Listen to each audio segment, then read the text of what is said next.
ಈ ರೀತಿಯಾಗಿ ರಣ ಮಳೆ ಸುರುತ್ತೆ ಅಂತ ಹೇಳಿಬಿಟ್ಟು ಯಾರು ನಿರೀಕ್ಷೆಯನ್ನ ಮಾಡಿರಲಿಲ್ಲ. ಗೋಡೆಯಿಂದ ಆಶ್ರಯ ಪಡ್ಕೊಳ್ಳೋಣ ಅಂತೇಳಿ ಹೋದವರು 7 ಜನ ಸಾವಿನ ಲೋಕಕ್ಕೆ ಪಯಣವನ್ನು ಬೆಳೆಸಿದ್ದಾರೆ. ಏನು ಹೇಳಬೇಕು, ಒಂದು ಕಡೆಯಲ್ಲಿ ಜಿಬಿಎದವರನ್ನ ದೂರಬೇಕಾ, ಸರ್ಕಾರದವರನ್ನ ದೂರಬೇಕಾ, ಯಾರನ್ನ ದೂರಬೇಕು ಅನ್ನೋದೇ ಗೊತ್ತಾಗ್ತಾ ಇಲ್ಲ. ಬೆಂಗಳೂರಿನಲ್ಲಿ ರಣ ಮಳೆಯ ಆರ್ಭಟ ಎಗ್ಗಿಲ್ಲದೆ ಸುರಿತಾನೇ ಇದೆ ಮಳೆ. ಬೆಂಗಳೂರಲ್ಲಿ ಒಂದು ಮಳೆ ಬಂದರೆ ಸಾಕು, ಅದೊಂದು ಕೇವಲ ಅರ್ಧ ಗಂಟೆ ಆಗಿರಲಿ, ಕಾಲು ಗಂಟೆ ಆಗಿರಲಿ, 5 ನಿಮಿಷ ಆಗಿರಲಿ, 10 ನಿಮಿಷ ಆಗಿರಲಿ, ಒಂದು ಸಣ್ಣ ಮಳೆ ಬಂದರೆ ಸಾಕು ಇಡೀ ಬೆಂಗಳೂರು ಗುಡಿಸಿ ಗುಂಡಾಂತರ ಮಾಡಿಬಿಡುತ್ತೆ.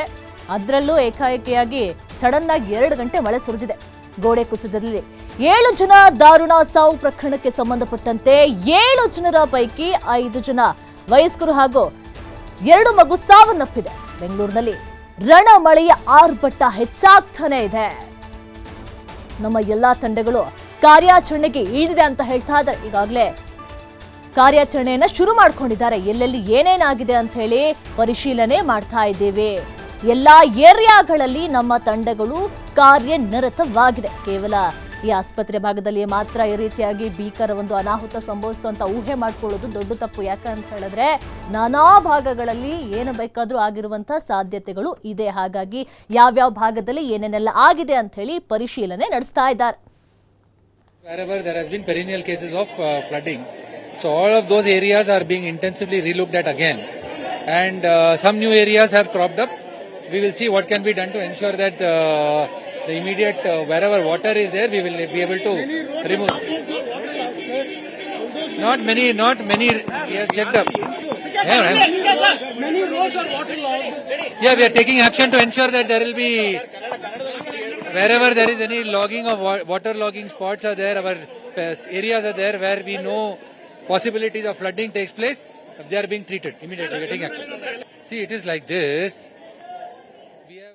ಮಳೆಯಿಂದ ಆಶ್ರಯ ಪಡ್ಕೊಳ್ಳೋದಕ್ಕೆ ಅಂತ ಹೋಗಿದ್ರು. ಆದರೆ ಈ ರೀತಿಯಾಗಿ ಘಟನೆ ಆಗುತ್ತೆ ಅಂತೇಳಿ ಯಾರು ಕೂಡ ಊಹೆಯನ್ನು ಮಾಡ್ಕೊಂಡಿರಲಿಲ್ಲ. ನಾನು ಆಗಲೇ ಹೇಳ್ದಂಗೆ ಬೆಂಗಳೂರಲ್ಲಿ ಒಂದು ಸಣ್ಣ ಮಳೆ ಬಂದರೆ ಸಾಕು ಎಲ್ಲವೂ ತತ್ತರಿಸಿ ಹೋಗುತ್ತೆ. ಈಗ ನಾವು ತೋರಿಸ್ತಾ ಇದ್ದೇವೆ ಬೆಂಗಳೂರಿನಲ್ಲಿ ಈ ಆಸ್ಪತ್ರೆ ಬಳಿ ಈ ರೀತಿಯಾಗಿ ಘಟನೆ ಆಯಿತು ಅಂಥೇಳಿ. ಕೇವಲ ಈ ಭಾಗದಲ್ಲಿ ಮಾತ್ರ ಅಲ್ಲ, ಬೆಂಗಳೂರಿನ ನಾನಾ ಭಾಗಗಳಲ್ಲಿ ಏನು ಬೇಕಾದರೂ ಅನಾಹುತಗಳು ಆಗಿರುವಂಥ ಸಾಧ್ಯತೆಗಳು ಇದೆ. ಇನ್ನು ರಸ್ತೆಗಳ ಕಥೆ ಅಂತೂ ಕೇಳಂಗೆ ಇಲ್ಲ. ಅಂಡಾಗುಂಡಿಯಾಗಿ ಆಲ್ರೆಡಿ ಆಗಿ ಹೋಗಿದೆ.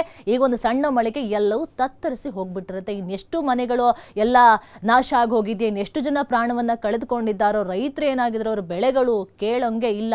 ಸದ್ಯದ ಈ ಪರಿಸ್ಥಿತಿಯನ್ನು ನೋಡ್ತಾ ಹೋದ್ರೆ ಊಹೆ ಮಾಡ್ಕೊಳ್ಳೋದಕ್ಕೂ ಸಹ ಕಷ್ಟ ಆಗ್ತಾ ಇದೆ. ಪಾಪ ಕುಟುಂಬಸ್ಥರಿಗೆ ವಿಷಯ ಗೊತ್ತಿದೆಯೋ ಇಲ್ಲೋ, ಎಲ್ಲಿಂದ ಬಂದವರು, ಎಷ್ಟು ಜನ ವಯಸ್ಕರಿದ್ದಾರೋ, ಎಷ್ಟು ಜನ ಮಕ್ಕಳಿದ್ರೋ.